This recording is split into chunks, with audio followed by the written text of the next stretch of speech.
أعوذ بالله من الشيطان الرجيم. بسم الله الرحمن الرحيم. والتين والزيتون وطور سينين وهذا البلد الأمين.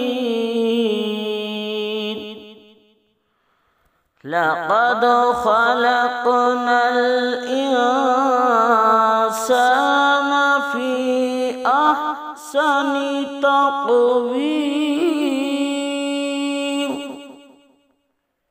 لقد خلقنا الإنسان في أحسن تقويم. صدق الله.